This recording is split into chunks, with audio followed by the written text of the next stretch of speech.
കുറച്ച് സരസ്വതി മന്ദിരത്തെ കുറിച്ചൊന്ന് പറയാൻ ആഗ്രഹിക്കുന്നുണ്ട്. പെട്ടെന്ന് ഓർമ്മ എഴുതി തയ്യാറാക്കിയതാണ്. ഒരു 2 മിനിറ്റ് എടുക്കുമായിരിക്കും. എന്നെ പറയാൻ അനുവദിക്കാൻ നിങ്ങളോട് അപേക്ഷിക്കുന്നു. ശ്രദ്ധിക്കുക. എൻ്റെ പ്രിയപ്പെട്ട സരസ്വതി മന്ദിര കുടുംബാംഗങ്ങൾക്ക് എല്ലാവർക്കും എൻ്റെ സ്വാഗതം. ഇങ്ങനെ ഒരു ഫംഗ്ഷൻ നടത്തിയാൽ കൊള്ളാമെന്ന് എനിക്ക് കുറച്ച് നാളായി ചിന്തിച്ചിരിക്കുകയായിരുന്നു. എല്ലാത്തിനും അതിൻ്റെതായ ഒരു സമയമുണ്ടെന്ന് പറയുന്നത് പോലെ ഇപ്പോഴാണ് ഇതുപോലെ ഒരു സംഗമത്തിന് യോഗം വന്നിരിക്കുന്നത്. ഞാൻ കഴിഞ്ഞ ജൂൺ മാസം 29 നമ്മുടെ ഗ്രൂപ്പിൽ ഒരു മെസ്സേജ് ഇട്ടതിൻ്റെ അടിസ്ഥാനത്തിൽ അച്ഛനിലേക്കൊണ്ട് ഒരു ഗ്രൂപ്പ് കോളിട്ട് അതിൻ്റെ പ്രതികരണം വളരെ നല്ലതായിരുന്നു. അന്ന് മുതൽ ഇന്നുവരെ എല്ലാവരും അവരുടേതായ അഭിപ്രായം രേഖപ്പെടുത്തുകയും വെന്യൂ പ്രോഗ്രാം മുതലായവ ഫിക്സ് ചെയ്ത് ഇന്ന് ഇവിടെ വരെ എത്തി നിൽക്കുന്നു. പുറത്തു ജോലി ചെയ്യുന്ന ചില അംഗങ്ങൾ അവർക്ക് ഈ ഫംഗ്ഷനിൽ പങ്കെടുക്കണമെന്ന് അതിയായ ആഗ്രഹമുണ്ടെങ്കിൽ അവരുടേതായ ചില സാങ്കേതിക ബുദ്ധിമുട്ടുകൾ കാരണം പങ്കെടുക്കാൻ പറ്റാത്ത അവസ്ഥയാണ്. എങ്കിലും അവരുടെ എല്ലാവരുടെയും പ്രോത്സാഹനവും ആശംസകളും ഉണ്ടെന്ന് ഞങ്ങൾക്കറിയാം. സരസ്വതി മന്ദിരം ഗെറ്റുഗദർ എന്ന ഒരു സെപ്പറേറ്റ് ഗ്രൂപ്പ് ഉണ്ടാക്കി എല്ലാവരും അതിൽ പ്രതികരിക്കുകയും നിർദ്ദേശങ്ങൾ തരികയും ചെയ്തു. ഇത് സരസ്വതി മന്ദിരത്തിൽ ദാമോദരൻ നായരുടെയും സരസ്വതി അമ്മയുടെയും 8 മക്കൾ ഇതിൽ സന്തോഷപൂർവ്വം പങ്കെടുക്കുന്നത് തന്നെ ഏറ്റവും അഭിമാനകരമാണ്.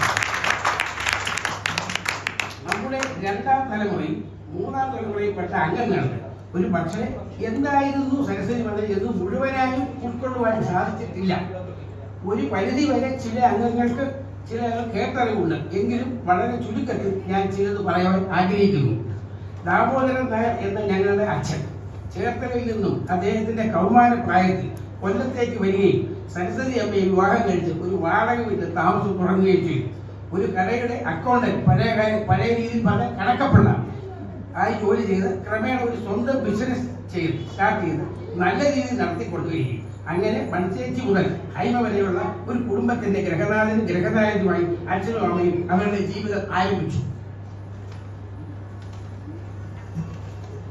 കാലത്തിന്റെ ചക്രത്തിൽ ആ ബിസിനസ് മുന്നോട്ട് കൊണ്ടുപോകാൻ പറ്റാത്ത പരിസ്ഥിതിയിൽ ഈ കുടുംബം വീണ്ടും ചേർത്തലയിലേക്ക് തിരിച്ചു വരികയും ഒരു പഴയ വീട്, അതായത് സരസ്വതി മന്ദിരത്തിൽ താമസം തുടങ്ങുകയും വളരെയധികം പ്രയാസങ്ങളും ബുദ്ധിമുട്ടുകളും സഹിച്ച് ഈ എല്ലാ മക്കൾക്കും വേണ്ട വിദ്യാഭ്യാസം നൽകി അവരെ ഇന്നത്തെ നിലയിൽ എത്തിക്കുന്നതിൽ ഒരു വലിയ പങ്ക് എൻ്റെ അച്ഛനും അമ്മയും വഹിച്ചിട്ടുണ്ട്. മക്കളുടെ വിദ്യാഭ്യാസം മറ്റുള്ള എല്ലാ കാര്യങ്ങളും നടത്തുവാൻ വളരെ ബുദ്ധിമുട്ടായിരുന്നു. എങ്കിലും ഞങ്ങൾ മക്കൾ കാലാകാലങ്ങളിൽ ഞങ്ങളെ കഴിയുന്നത് ഈ കുടുംബത്തിന്റെ ഉന്നമനത്തിനായി വളരെയധികം സഹായിച്ചിട്ടുണ്ട്. എടുത്തു പറയേണ്ട ഒരു മഹത്തായ കാര്യം, 8 പേരടങ്ങുന്ന ഈ മക്കളെ എൻ്റെ അച്ഛനും അമ്മയും ഒരു വേർതിരിവില്ലാതെ എല്ലാ മക്കളെയും സ്നേഹങ്ങളും ഉപദേശങ്ങളും നൽകി. യാതൊരു ടെൻഷൻ ഇല്ലാത്ത രീതിയിൽ അച്ഛൻ ഈ കുടുംബം നിലനിർത്തി എന്നത് അഭിമാനത്തോട് പറയാൻ ഞാൻ ആഗ്രഹിക്കുന്നു. ഇന്ന് ഒരു കുട്ടിയെ കൊണ്ട് തന്നെ വിദ്യാഭ്യാസം മറ്റുള്ള ചെലവുകളും ആരോഗ്യ തല ഉണ്ടാക്കിയത് ഈ ജീവിതം നമ്മൾക്ക് ഈ സരസ്വതി ദമ്പതികൾ ഒരു പാഠപുസ്തകമാണ് എന്ന് ഞാൻ അടിവരയിട്ട് പറയുന്നു. ആരെയും വേദനിപ്പിക്കാതെയും വഴക്ക് പറയാതെയും ഈ വലിയ കുടുംബം നടത്തിക്കൊണ്ടുവന്നതിൽ എൻ്റെ അമ്മയുടെ മുൻപ് വളരെ വലുതാണ്. സ്വാദിഷ്ടമായ ആഹാരം ഈ 8 മക്കളും വേണ്ടുവോളം ആസ്വദിച്ചിരുന്നു. ഇന്നും അമ്മയുടെ കറിയെ പറ്റി പരസ്പരം ചർച്ച ചെയ്ത് അമ്മ വെക്കുന്ന പോലെ വെക്കാൻ ആഹാരം വെക്കുവാൻ അധിക താല്പര്യം കാണിക്കുന്നു. ഞാനും മനുഷ്യനും ഒരു പരിധി വരെ അമ്മയുടെ രുചികരമായ സ്വാദിഷ്ടമായ ആഹാരം അനുഭവിച്ചിട്ടുണ്ടെങ്കിൽ ഗോവ മുതൽ താഴോട്ടുള്ള എല്ലാവർക്കും വേണ്ടുവോളം ആസ്വദിക്കുവാൻ അവർക്ക് അവസരം ലഭിച്ചിട്ടുണ്ട്. മക്കളോടുള്ള സ്നേഹത്തിന്റെ അളവ് പോലും എന്നും സമമായിരുന്നു. ഒരാളോട് അമിതമായി മറ്റുള്ളവരെക്കാൾ കൂടുതൽ വേർതിരിച്ച മനോഹരം ഇവർ 2 പേരും പെരുമാറിയിട്ടില്ല എന്ന വസ്തുത വളരെ അഭിമാനം കൊണ്ട് പറയാൻ ഞാൻ ആഗ്രഹിക്കുന്നു.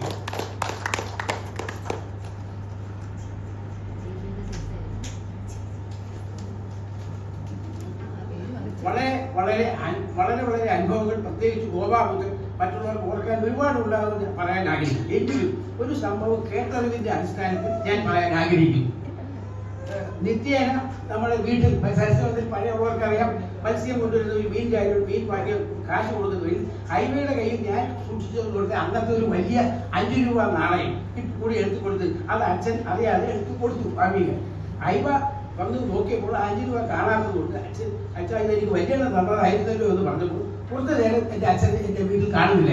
ഈ അച്ഛൻ ആ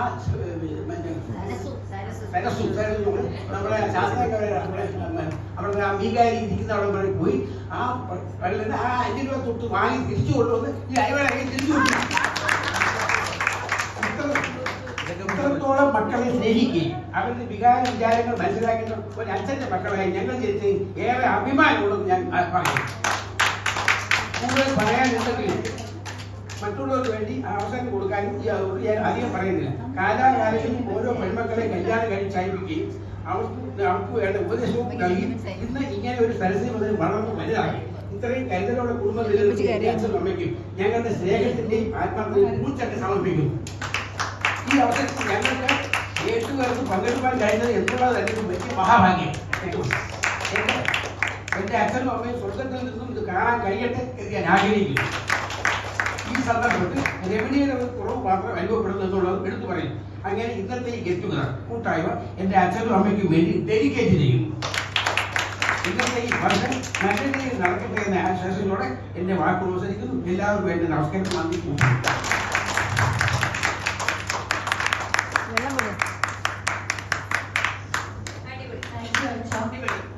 ഇമോഷണൽ ഗെറ്റുഗദറായി മാറുകയാണത്.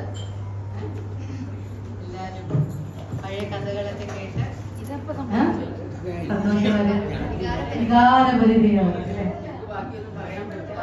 വാക്കുകൾ കിട്ടുന്നില്ല അല്ലെ? ഇനി ഇതിൽ എന്തെങ്കിലും ആഡ് ഓൺ ചെയ്യണോ? അപ്പച്ചമാർക്ക് ആർക്കെങ്കിലും കരച്ചിലോ എന്തെങ്കിലും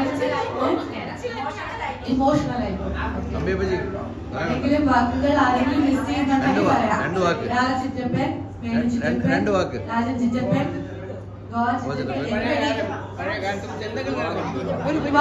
ഗോച്ചിറ്റപ്പന് കുറച്ച് പറയാനുണ്ട്. You have to add on. Come on. ഇല്ല, വികാരം വരുന്നത് നമുക്കൊരു താളം. ഇനി അടുത്തത് ഫുൾ ഓഫ് എന്താ പറയുന്നത് എനർജറ്റിക് മൂഡിലേക്ക് പോകണം. അതിന് മുമ്പ് ഇത്തിരി വികാരമൊക്കെ ആകാം, സ്നേഹപ്രകടനങ്ങളാകാം, കെട്ടിപ്പിടുത്തമാകാം, അല്ലേ? കമോൺ. ഉണ്ട്, വരൂ. ഗോച്ചിറ്റപ്പന് കുറച്ച് പറയാനുണ്ട്.